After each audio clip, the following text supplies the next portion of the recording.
आप देख रहे हैं स्टेट टुडे न्यूज़। मैं हूं आपके साथ हर्षिता। आइए करते हैं खबरों से शुरुआत।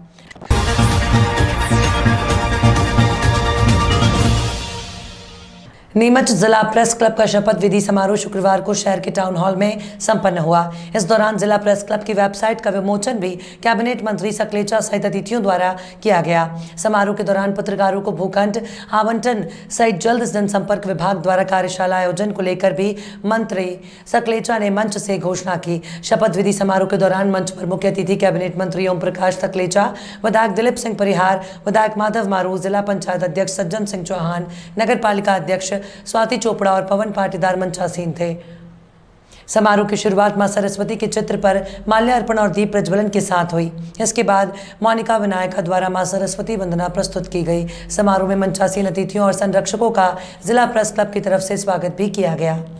कार्यक्रम में हम सब के बीच में मंच पर उपस्थित मध्य प्रदेश के काबीना मंत्री सम्माननीय ओम प्रकाश सकलेचा जी, नीमच क्षेत्र के लोकप्रिय विधायक सम्माननीय दिलीप सिंह जी परिहार साहब, मनासा क्षेत्र के लोकप्रिय विधायक सम्माननीय माधव मारू जी, जिला पंचायत के अध्यक्ष सम्माननीय सज्जन सिंह जी, नगर पालिका की अध्यक्षा श्रीमती गौरव चोपड़ा जी, स्वाति गौरव चोपड़ा जी और प्रेस क्लब के नवनिर्वाचित अध्यक्ष सम्माननीय क्या कहना चाहेंगे? सबसे पहले तो शुभकामनाएं देना चाहूँगी जो नई कार्यकारिणी बनी है, राहुल जी जैन, सारे जो सभी हमारे इसके सदस्य बने हैं, सचिव, महासचिव, इन सबको बहुत बहुत बधाई देना चाहूँगी।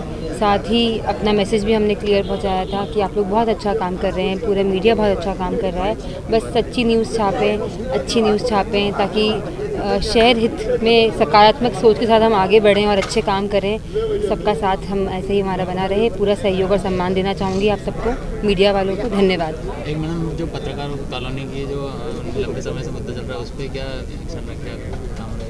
जी, जैसा मंत्री जी और विधायक जी ने बताया कि उसके लिए वो जल्दी ही कुछ करेंगे और जैसे ही आप लोगों की तरफ से एक प्रपोजल जो जाएगा उसके बाद उन्होंने कहा है सकलेचा जी ने कि 2 महीने के अंदर अंदर वो आप लोगों के लिए कुछ ना कुछ स्टेप जरूर उठा के आगे बढ़ेंगे। विधानसभा क्षेत्र के चपलाना से बड़गुआ का मार्ग 3,59,62,00,000 रुपए की लागत से बनेगा। सांसद सुधीर गुप्ता और विधायक अनिरुद्ध माधव मारू ने इसका भूमि पूजन किया है। चपलाना से बड़गुआ सड़क की मांग लंबे समय से की जा रही थी। विधायक मारू ने ग्रामीणों की समस्या को प्रमुखता से लिया है और लोक निर्माण विभाग सड़क निर्माण की स्वीकृति कराई है। करीब 3.63 किलोमीटर लंबी सड़क के लिए 3,59,62,00,000 रुपए की राशि जारी की गई है। राशि जारी होने पर विभाग द्वारा टेंडर प्रक्रिया पूरी कर वर्क ऑर्डर जारी किया गया। शुक्रवार की शाम सांसद सुधीर गुप्ता, विधायक माधव मारू के मुख्य आतिथ्य में चपलाना में समारोह का आयोजन हुआ। यहाँ उक्त सड़क का भूमि पूजन किया गया। विशेष अतिथि के रूप में भाजपा जिला अध्यक्ष पवन पाटीदार, जिला पंचायत सदस्य टीना परमेश्वर दडिंग, भाजपा मुखर्जी मंडल अध्यक्ष मुकेश डांगी, सरपंच गुड्डीबाई, गणपत कुशवाहा उपस्थित रहे। सांसद गुप्ता ने अधिकारियों को दिशा निर्देश देते हुए सड़क निर्माण का कार्य गुणवत्ता वाला हो। विधायक मारू ने कार्यक्रम को संबोधित करते हुए ग्रामीणों को डामरीकरण सड़क की सौगात मिलने पर बधाई शुभकामनाएं दी हैं। मध्य प्रदेश के मुरैना जिले में क्रिकेट स्टेडियम की जमीन खरीदी में करोड़ों रुपए की भ्रष्टाचार का मामला सामने आया है। बताया जा रहा है कि चंबल डिवीजन क्रिकेट एसोसिएशन द्वारा मुरैना जिले के करुआ गांव में बनाए गए स्टेडियम की जमीन पहले सस्ते दामों पर खरीदी गई और उसके बाद उसे 4 गुने दामों में उस जमीन को मध्य प्रदेश क्रिकेट एसोसिएशन को बेच दिया गया। इस पूरे भ्रष्टाचार के खेल में चंबल डिवीजन एसोसिएशन के सचिव तस्लीम खां का नाम सामने आ रहा है। सचिव तस्लीम खां पर आरोप है कि पहले उसने अपनी पत्नी और परिजनों के नाम 6 विस्वा जमीन 17 लाख रुपए के हिसाब से खरीदी। उसके बाद इस जमीन को मध्य प्रदेश क्रिकेट एसोसिएशन को 7 करोड़ रुपए में खरीदवा दी। अब इस मामले को कोर्ट में ले जाने की तैयारी हो चुकी है। वहीं इस मामले को लेकर जिले के पूर्व क्रिकेटर सुरेश उपाध्याय का दावा है कि चंबल क्रिकेट एसोसिएशन के सेक्रेटरी तस्लीम खान स्वयं के लाभ के लिए भूमाफियाओं से साठगांठ कर मध्य प्रदेश क्रिकेट एसोसिएशन को जानबूझकर लाखों रुपए की जमीन करोड़ों रुपए में बिकवाई है। क्योंकि स्टेडियम के लिए जो जगह खरीदी उसकी प्राइम लोकेशन पर उन्होंने 4.95 लाख में खुद लगभग 6 बिस्वा ज़मीन खरीदी, जबकि मध्य प्रदेश क्रिकेट एसोसिएशन को उसी लोकेशन पर 45 लाख रुपए बीघा में ज़मीन मिली है। इससे अंदाज़ा लगाया जा सकता है कि क्रिकेट के लिए आने वाली राशि में कितना बड़ा भ्रष्टाचार हुआ है। मेरे ना तो किसी रिश्तेदार ने लिए वहाँ पे, और आपने जो पूछा कि ये कौन लोग हैं, उनकी पृष्ठभूमि आप शहर में खुद मालूम कर लें कि वो कौन लोग हैं और कैसे लोग हैं और वो किस चीज़ों में लिप्त हैं। दूसरे, ना तो मैंने कोई ज़मीन खरीदी है, मध्य प्रदेश क्रिकेट एसोसिएशन ने वो ज़मीन खरीदी है, उसका टेंडर निकाला था और 5-7 टेंडर आए थे उसमें। जो टेंडर वहाँ खुले और उसके बाद जिससे भी जो सबसे कम रेट की और जो जगह पसंद आई उसको उन्होंने उससे लिया और उसमें भी बार्गेन करी। मध्य प्रदेश क्रिकेट एसोसिएशन की एक लैंड कमेटी है, उस लैंड कमेटी ने वो डिसीजन लिया, ना कि किसी व्यक्ति ने। और उसके बाद उन्होंने यहाँ पे उसका आके सर्वे किया और जो थी उसको उन्होंने विधिवत तरीके से नंबर एक में रजिस्ट्री कराई, जितने की ज़मीन ली उतने की, और वो उसके बाद ये स्टेडियम में हुआ। अब मेरे ऊपर एक आरोप लगाया है कि मैंने व्यक्तिगत चीज़ खरीदी, मैंने कुछ नहीं खरीदी। वहाँ पे एक 6 बिस्वा का टुकड़ा था, जो हमारे यहाँ एक चौकीदार था, उसने उसको हमें 6-7 महीने बाद, वो अक्सर कहता रहता था, और वो मेरे बेटे ने उसको ले लिया।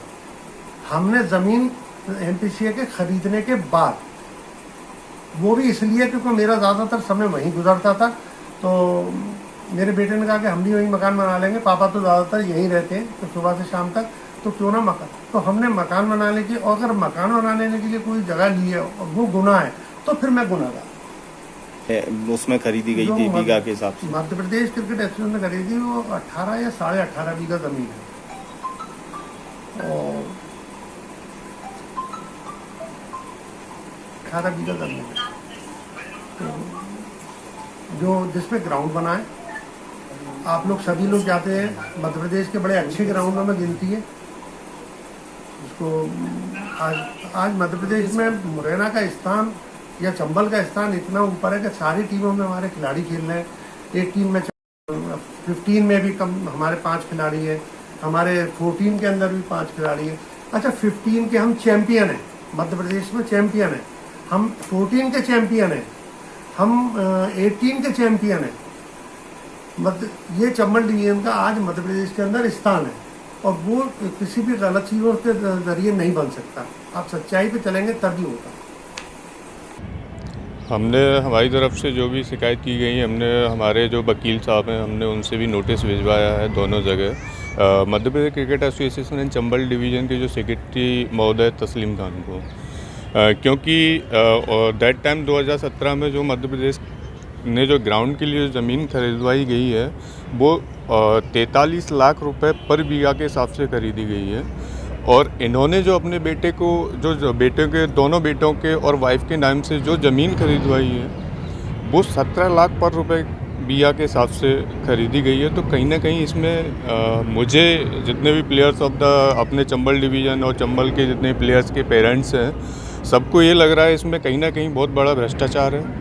और इस भ्रष्टाचार के लिए हमने वकील के थ्रू मैंने नोटिस भी जारी कराया, और इसको अगर ये हमें इनके यही दरख्वास्त करेंगे कि इस पद से इस्तीफ़ा दें, और फिर उसके बाद नहीं देते हम तो ये सीधे हाई कोर्ट ले जाने की मंशा में है, और इसको हम ले जाके रहेंगे। इस स्कैम को हम उजागर करेंगे, क्योंकि ये हमारे जनता, पूरी जनता, चंबल की जनता का ही सवाल है। यहाँ के प्लेयर्स हैं और इन्हें ना तो इनको खेलने मिल रहा है यहाँ पे, और बाहर के out of state and out of division के प्लेयर्स को खिलाते। 15 की टीम होती है तो उसमें 8 से 9 प्लेयर्स आउट ऑफ डिवीज़न है। न्यायालय के क्षण के अलावा और कहाँ शिकायत की है?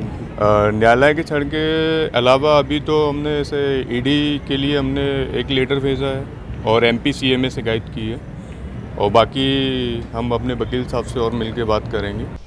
देखिए, भारतीय जनता पार्टी जो है वो एक ऐसी पार्टी है जो विशुद्ध व्यापारिक पार्टी है, वो एक राजनीतिक दल नहीं है। पहले क्या हुआ, राम मंदिर में भी यही हुआ कि कम कीमतों पे वहाँ ज़मीन ली गई, बाद में वहीं के जो भारतीय जनता पार्टी से संबद्ध लोग हैं, कुछ सो कॉल्ड पुजारी है, उन्होंने इसको चौगुनी कीमत में बेच दिया। किसको? जो राम मंदिर निर्माण ट्रस्ट है। और यही यहाँ पे मुरैना में हुआ कि जो भारतीय जनता पार्टी के नेता हैं सिंधिया जी, उनके समर्थक जो हैं, उन्होंने कम कीमत में ज़मीन को लेकर या किसी से दिलवा के दोगुनी कीमत पे संस्था को बेच दिया। तो ये तो एक बहुत आम सी बात है। जहाँ भी भ्रष्टाचार मिलेगा, लूट खसोट मिलेगी, वह निश्चित रूप से आपको भारतीय जनता पार्टी के कार्यकर्ता नेता मिलेंगे, क्योंकि इनका पूरा नेक्सस है, इनका जनता से कोई सरकार नहीं है और इनका जनता से कोई लेना देना भी नहीं है। एसोसिएशन ने स्टेडियम के लिए जगह खरीदी, वो उससे बेस्ट लोकेशन पर जो उनके चंबल क्रेडिट डिवीजन के जो पदाधिकारी हैं उनके द्वारा जगह खरीदी गई है, बाद में वो सस्ती है और जो पहले खरीदी गई वो महंगी है। यानी किसानों से पहले ही जमीन प्लानिंग के साथ खरीदी गई, किसानों को किसान पैसे वापस नहीं करते जो इनकी तय थी, तो व्यापारियों ने फिर जमीन खरीदी और फिर जो है वो पैसा आपस में चंबल डिवीजन के जो पदाधिकारी हैं उन्होंने और अन्य लोगों ने उसमें बंदरबाट किया, स्पष्ट दिखाई दे रहा है। और इसी कारण से महंगी जो भूमि है वो सस्ती में ली गई, सस्ती है वो महंगे में ली गई। चूंकि स्वतंत्र बॉडी के नाम पर कोई कार्रवाई नहीं हो रही है और इसी का लाभ उठा करके सभी ने अपनी जेबें भरी हैं। मेरे जो क्लाइंट है उसके द्वारा दी जानकारी के अनुसार जो उसके पदाधिकारी हैं मुरैना में अपने आप को कायदार शो करते हैं, बैंक से उनके खिलाफ में जो है रिकवरी के भी आदेश हुए पूर्व में, अपने आप को गरीब दिखाते हैं, लेकिन उनके पास कई करोड़ रुपए की प्रॉपर्टी है और वर्षों से इस क्रिकेट एसोसिएशन में धांधलीबाजी चल रही है। किए गए इन लोगों को अभी मैंने लीगल नोटिस जारी किया है, उसके बाद मुझे माननीय उच्च न्यायालय के समक्ष इसमें रिट याचिका पेश करनी है। सबसे बड़ी बात यह है, चंबल डिवीजन में चंबल के लोगों के उत्थान के लिए, उनके खिलाड़ियों के उत्थान के लिए एसोसिएशन बनी हुई है, लेकिन चंबल डिवीजन की ओर से प्रदेश से बाहर लोगों को पैसे लेकर के उनको यहाँ से खिलाया जा रहा है। फर्जी और कूटनीतिक दस्तावेज तैयार किए गए हैं, इस प्रकार की साक्ष्य भी मेरे पास मौजूद। नहीं, जहाँ तक MPCA का सवाल है तो कई बार क्या रहता है कि कोई भूखंड जो है महंगा बिक रहा है तो कोई गाइडलाइन पे भी मिलता है, कोई गाइडलाइन से महंगा भी मिलता है। ऐसा नहीं है कि उसमें बहुत बड़ा घोटाला हुआ है। यदि कोई ज़मीन अपने को 20 लाख रुपए बीघे की मिल रही है, बाजू वाली अपने को 17 में भी मिल सकती है, उसके बाजू वाली अपने को 25 में भी मिल सकती है। तो हालांकि मुझे उस समय विषय में ज़्यादा जानकारी नहीं है।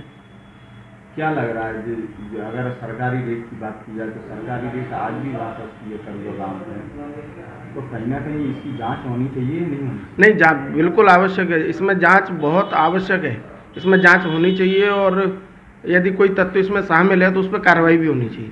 मध्य प्रदेश कांग्रेस बिजली समस्या निवारण प्रकोष्ठ के प्रदेश अध्यक्ष सौरभ नाटी शर्मा के नेतृत्व में शुक्रवार को प्रेस वार्ता का आयोजन किया गया। उन्होंने कहा कि भाजपा सरकार ने बिजली अधिकारियों को खुली छूट दे दी है, जिससे बिजली बिल की समस्या से आज हर परिवार जूझ रहा है। अनाप शनाप बिल भेजे जा रहे हैं, बिजली बिल न चुकाने पर कनेक्शन काटे जा रहे हैं। इस अवसर पर विधायक लखन घनघोरिया, विधायक विनय सक्सेना, पार्षद अयोध्या तिवारी, वरिष्ठ कांग्रेसी नेत्री विनीता यादव, वरिष्ठ कांग्रेस नेता दिनेश यादव आदि लोग उपस्थित थे। देखिए, सबसे पहले तो मैं मध्य प्रदेश कांग्रेस कमेटी के अध्यक्ष माननीय कमलनाथ जी को धन्यवाद देना चाहता हूं कि इस महत्वपूर्ण प्रकोष्ठ की जवाबदारी मेरे कंधे पर दी है। उनको मैं आश्वस्त करता हूं कि आपने जो दायित्व मेरे को सौंपा है, समूचे मध्य प्रदेश में आपकी जो भावनाएं हैं उसको धरातल पर चरितार्थ करूंगा। फिर चाहे बिजली विभाग की जो भ्रष्ट नीति है उसके खिलाफ लड़ने की बात हो, फिर चाहे आम बिजली उपभोक्ताओं को जागरूक करने की बात हो, ये तमाम इश्यूज़ पर काम किया जाएगा। अभी तक हम लोग जौनपुर जिले में करते थे, मगर पूरे मध्य प्रदेश में किया जाएगा। ये प्रकोष्ठ का काम करने का तरीका कैसा रहेगा? देखिए, प्रकोष्ठ का पूरा प्रदेश में हाँ, मैं बताता हूँ। शहर, ग्रामीण, मोहल्ले सब, तो काम कैसे करेगा? देखिए, बहुत ही जल्दी इस प्रकोष्ठ का विस्तार विस्तार किया जाएगा।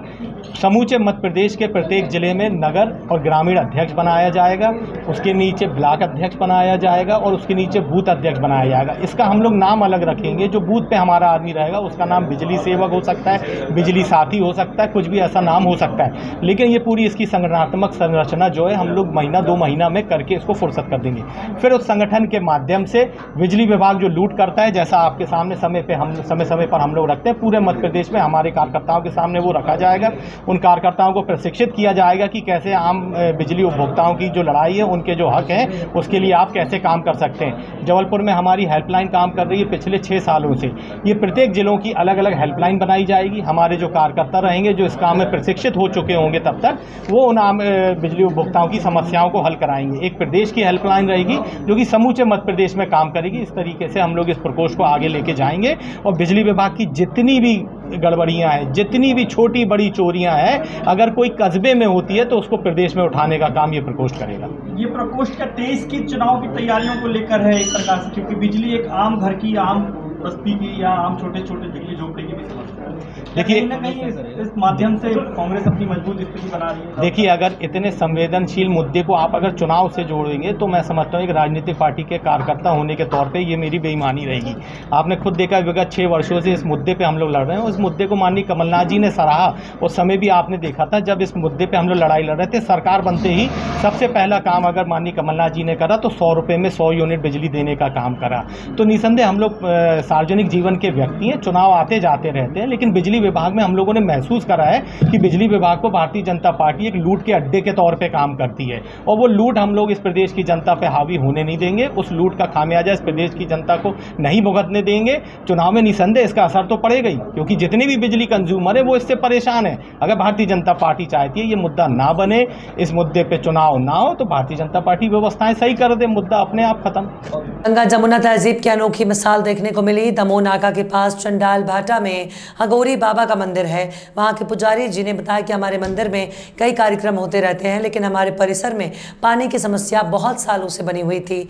जैसे ही हाजी मुन्ना जी के परिवार को पता चला कि हमारे मंदिर परिसर में पानी की समस्या है तो उन्होंने अपने सौजन्य से बोरिंग करवाई और मोटर फिट करवाकर हमारे परिसर और आसपास के क्षेत्र वासियों के लिए पानी उपलब्ध करवाया। मैं उनका बहुत बहुत शुक्रिया अदा करता हूँ। और अब हम सब हिंदू मुस्लिम सिख ईसाई सब हैं भाई भाई। श्री श्री 108 बाबा जी गंगाराम मनसा रामागौरीनाथ बाबा जी के मंदिर में जो बहुत बड़ी बड़ी समस्याएं थीं, हमारे श्रद्धालु आते थे तो उनको काफ़ी मतलब बड़ी परेशानियां झेलना पड़ती थी, क्योंकि बड़े बड़े भंडारे होते यहाँ पे, बड़े बड़े सब चीज़ें होती यहाँ पे।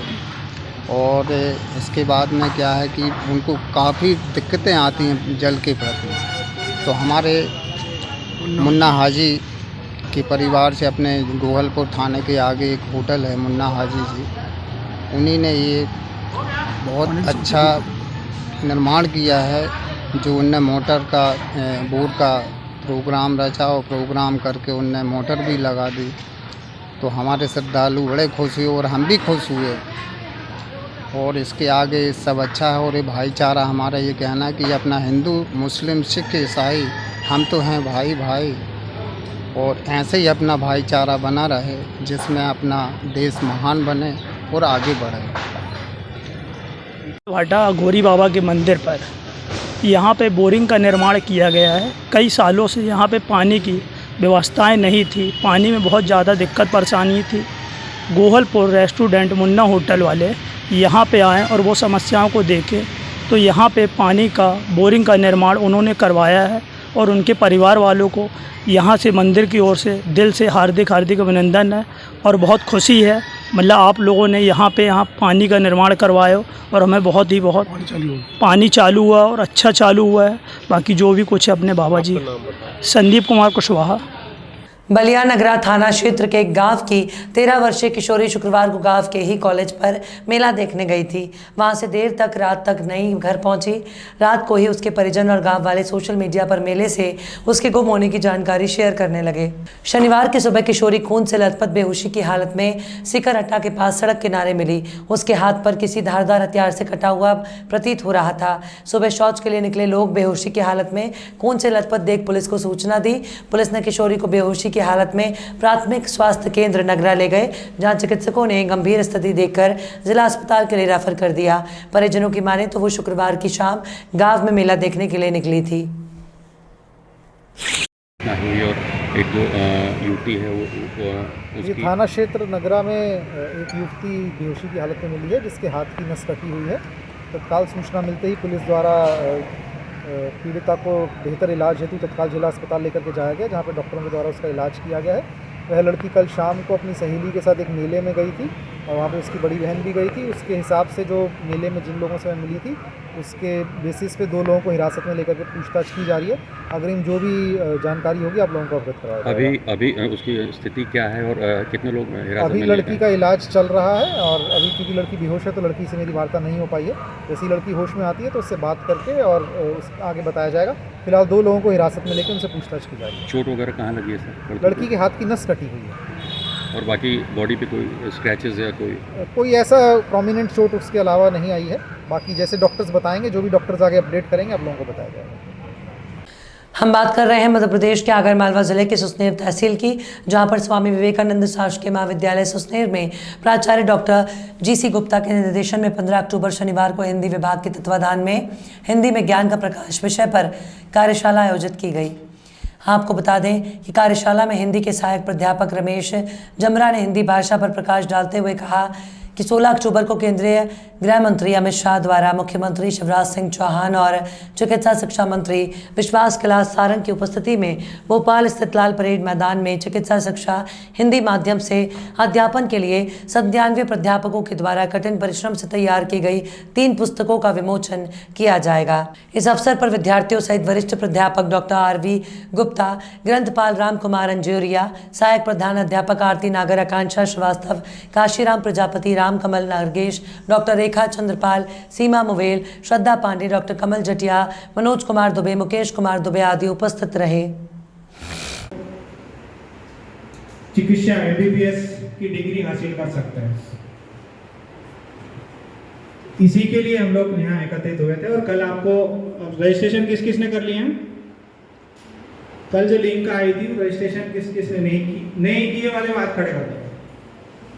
नर्मदापुरम मुख्यालय थाना देहात क्षेत्र में आदिमानी पत्रकार मनमोहन यादव ने बताया कि 14 सितंबर 2022 को देहात थाना सब इंस्पेक्टर राजन राजपूत से ज्ञात हुआ है कि हरदा बाईपास रोड पर होटल संचालक मीना बंधुओं द्वारा गोलू कीर के साथ मारपीट आपसी झगड़ा हुआ था, जिसमें कंप्लेंट भी की गई है। विवेचना अधिकारी SI राजेंद्र राजपूत कह रहे हैं कि होटल कर्मचारी गोलू कीर के साथ हरी मीणा, श्याम मीणा, सतीश मीणा, छोटू मीणा, एक अन्य छोटू का भाई सहित उनका कर्मचारी सभी ने मिलकर कुल्हाड़ी, हॉर्स पाइप, टॉमी डंडा से मारपीट की, जिसमें लोगों को काफ़ी चोट आई है।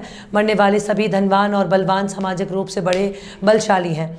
मारपीट करने के बाद उन्होंने झूठी कंप्लेंट लिखवाई। कंप्लेंट में पुलिस ने मामला दर्ज किया, जबकि गोलू के साथ मारपीट की गई थी, जिसने देर रात तक थाने में FIR करने के लिए इंतजार करना पड़ा। देर रात 3 बजे मेडिकल के बाद पुलिस ने कार्रवाई की, जो कि पूर्णता नहीं है। मामला और भी अन्य धाराओं में बनना था। मीना बंद सभी नशे के आदी हैं। मारपीट के समय घटनास्थल पर पहुंचकर समझाइश देकर लड़ाई को शांत करना चाहा, लेकिन सभी बहुत गाली गलौज करते रहे और गोलू के साथ मारपीट की, जिसके बाद वहां पुलिस की 100 नंबर वाहन पहुंची और लड़ाई खत्म कर पुलिस ने गोलू को थाने में पहुंचने को कहा। इससे पहले मारने वाले लोगों ने वहां पहुंचकर झूठी रिपोर्ट लिखवाई और पुलिस ने बिना जांच के तुरंत मामला दर्ज किया, जिसमें पत्रकार के खिलाफ ही मामला बनाया गया और एक फर्जी तरीके से पत्रकार नाम सम्मिलित करवाया गया। गृह मंत्री नरोत्तम मिश्रा जी पहले भी कह चुके हैं कि किसी भी पत्रकार के खिलाफ उच्च स्तरीय जांच के बिना कोई भी मामला नहीं बनाया जाएगा। पत्रकार स्वयं थाने पहुंचकर पीड़ित गोलू की FIR के लिए रात्रि 3 बजे तक थाने परिसर में FIR के लिए मांग करते रहे, लेकिन पुलिस ने मरने वालों के कहने पर FIR दर्ज में पत्रकार का नाम दर्ज किया। मरने वाले आरोपी सभी जबरदस्ती निर्दोष व्यक्ति को बताना चाह रहे हैं। पुलिस से जांच की मांग की जा रही है। आज पुलिस अधीक्षक ऑफिस की छुट्टी होने के कारण सोमवार को पुलिस अधीक्षक से मुलाकात कर सामने मामले में कार्रवाई की मांग कर दी जाएगी और निर्दोष पत्रकार मनमोहन यादव का नाम FIR से हटवाने के लिए मांग की जाएगी। खबरों में फिलहाल इतना ही। और भी खबरों के अपडेट्स के लिए आप देखते रहिए स्टे टुडे न्यूज़।